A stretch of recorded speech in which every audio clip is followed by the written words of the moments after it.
Здравейте, бат Венци! Добре дошли в моя канал. Днес ще ви покажа как аз монтирам лунички, полумесеци, съзвездия, галактики, слънца. Ето, че тук са ми приготвили едни лунички, които са 5 вата всяка.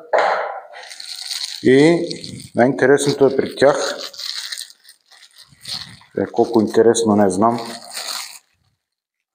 Ето вижте, има да си настройват и светлината. Това да е 4000 калина, 3000, 64 демек. Дали ще е жълта, студено бяла или топло бяла. Тук ще ги монтираме и си светят по средата.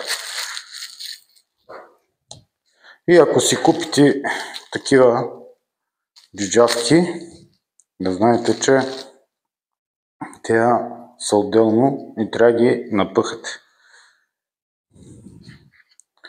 Ето е така. Фащате, тук си има дупчица и трябва да щракне.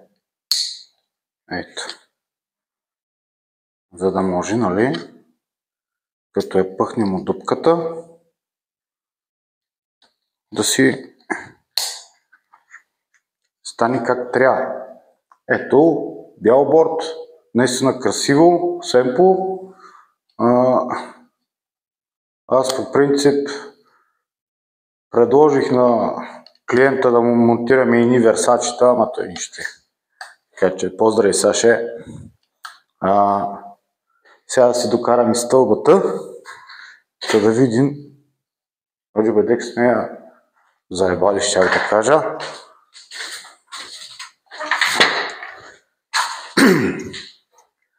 Ай, годай. Сега спряли сме тока, да не вземе да ми настръхнат косите на главата. И към съвременната част. Така, мисля, че така се вижда добре.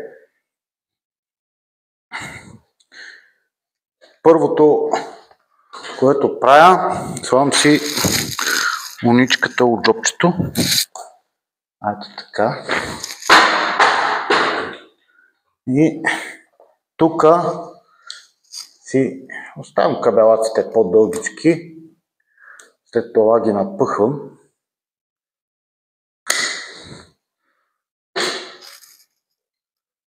Ето, разделяме си това. Главния. Единствено тук на първата, защото аз ще ги връзвам последователно.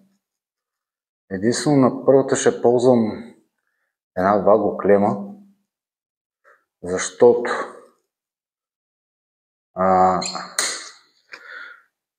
няма как да се направи хубава връзка. Тук продължава многожилен кабел, а тук е мостов. За това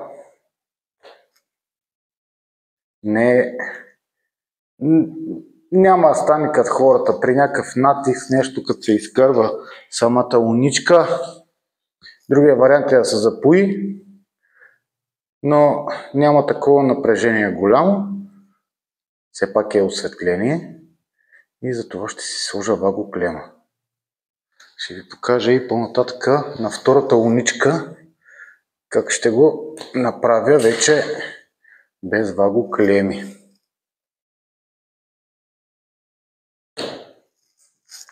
Така, ето че си подрострих кабелаците, обаче къде съм си оставил ножа.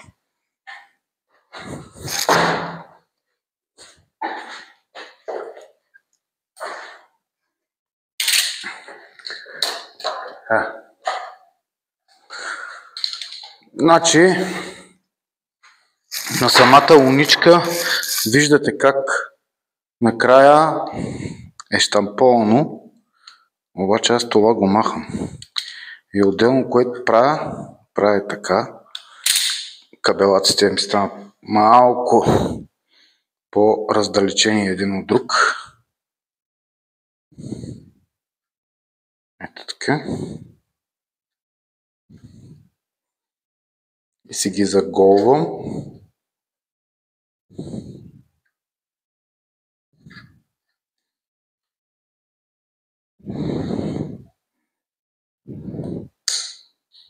Ето. Аз си вадим една вагоклемичка.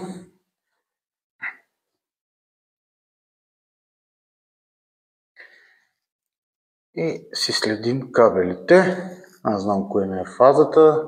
Кафявото кабелче ми е фаза. Ето.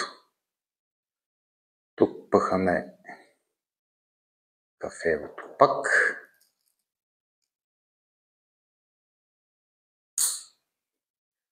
И на луничката си пъхаме кафевото.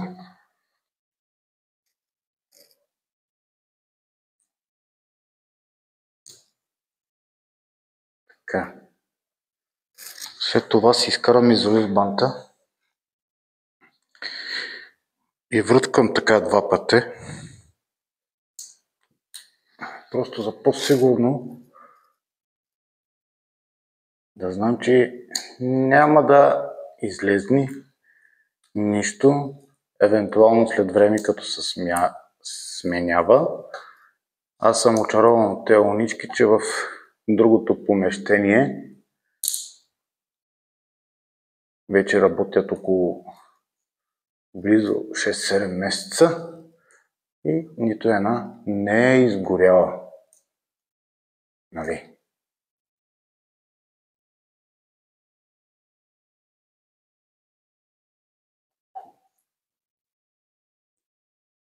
Което е много хубаво. Така, фазичката е готова. Сега си вадим другата клемичка. Много мои колеги са против клемите, но мога да ви кажа, че по Германия навсякъде си слагат клемички и всичко си работи, макар че там работят по малко по-друг стандарт от нашия. Примерно няма разпределителни кутии в Германия и всичко слагат едно по-голямо табло в Германия и всичко се води до таблото и оттам се разпределя тока навсякъде. Обикновено на новото строителство там кабелите минават по пода преди замазката. А тук по стените разпределителни кутии. Верно, техния вариант отива повече кабел, защото всеки един контакт се води до таблото. Но според мен тяхното е по-качествено от нашето. Така. Сега е момента на истината дали ще се изложи.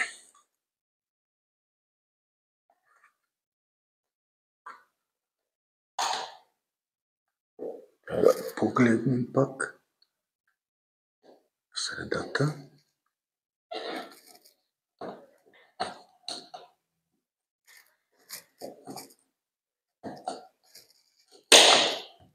Ето! Ефектно си сега да штракнем ключа. Обаче да си изолирам и този кабел тук на скритото осветление, че е с двоен ключ, да не всяка се опре, нали?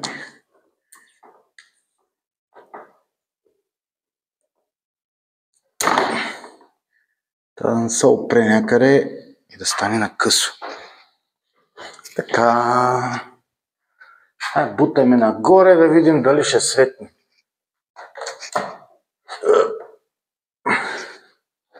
Ей! То светна, бе! Сега вече не е нужно да си спираме тока, а може и от ключа.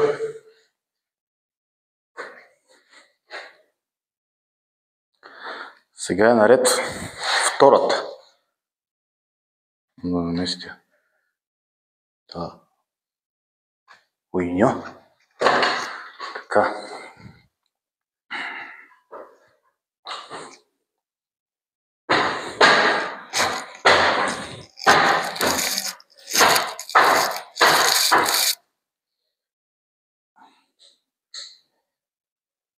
Тук имаме и малко за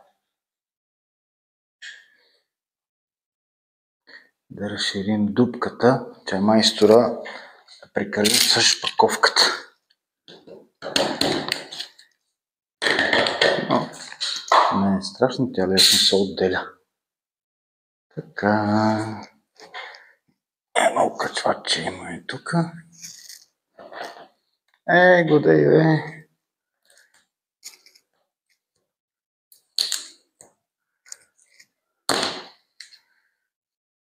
Така.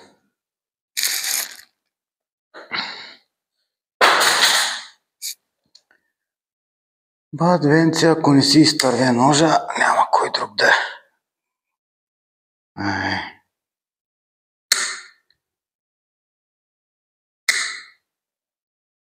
Така.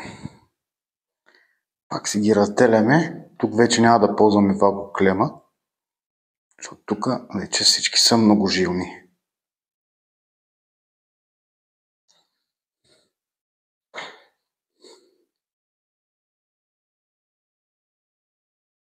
Ето.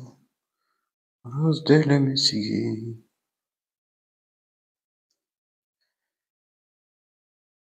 На предното видео имаше едни коментари, че нищо не съм разбирал на теора и съм нямал елементарни познания. На теора му каза само благодаря за хейта. Вие ме поддържате жив.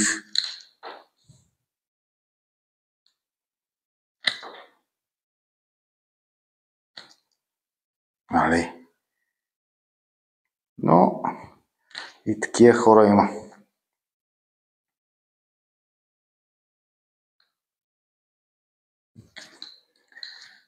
Ето.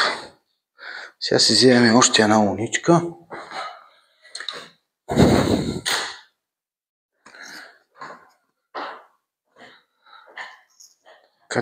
Така. Видите, да си взема и нож. Ако слезна още един път от стълбата. Така. Какво знае аз за подземния живот на картофите?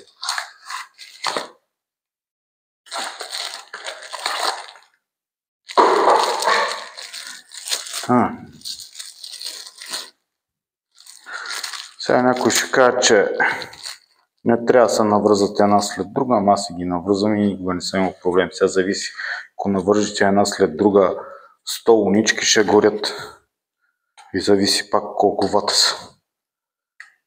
Тук са едни 6 лунички на нова инсталация и не мисля, че ще горят,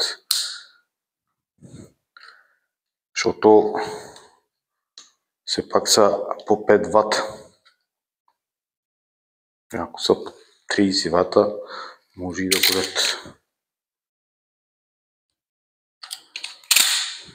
Така. Ето. Си разделяме пак. Тук да си имаме малко повечко.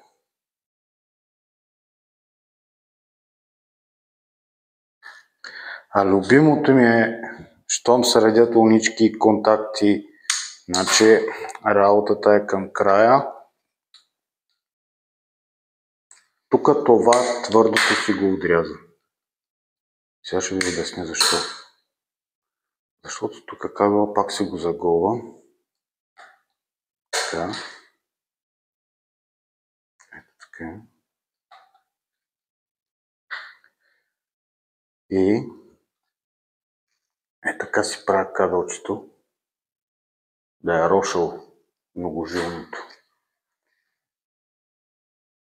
И тук също си ги правя рошави, за да могат да се вплетат по-хубаво. Като един кабел цял. Ето. Екстра.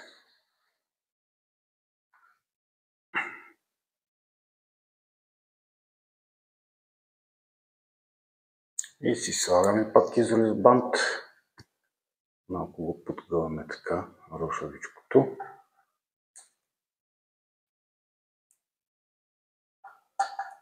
Горе. Чиста работа.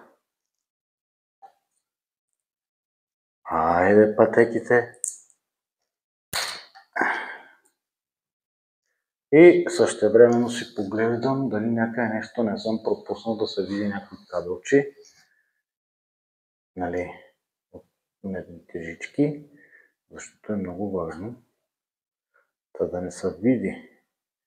Иначе допре някъде горе в профилите и мога да даде на късо, да го търсим къде. Дай си Боже, може стане по-голяма бела.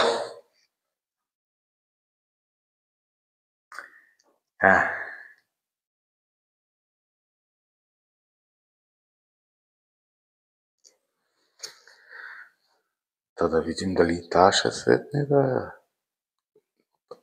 се използваме и такива думи. Не съм свикнал сега пред камера. Казах, че интелигентните хора много псуват. Ако е вярно, съм бая интелигентен. Ама нещо ма съмня това в...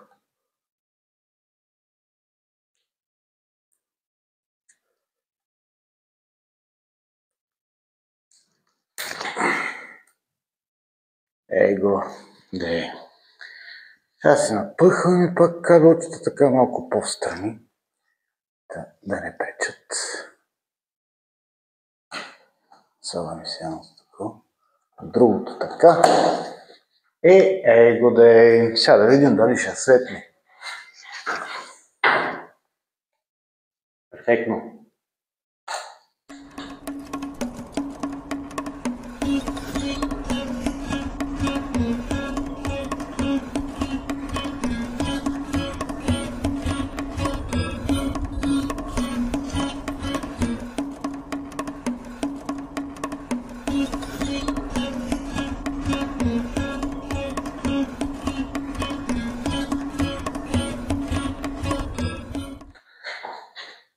Така, ето, искам да ви демонстрирам накрая как може да си сменяте светлината.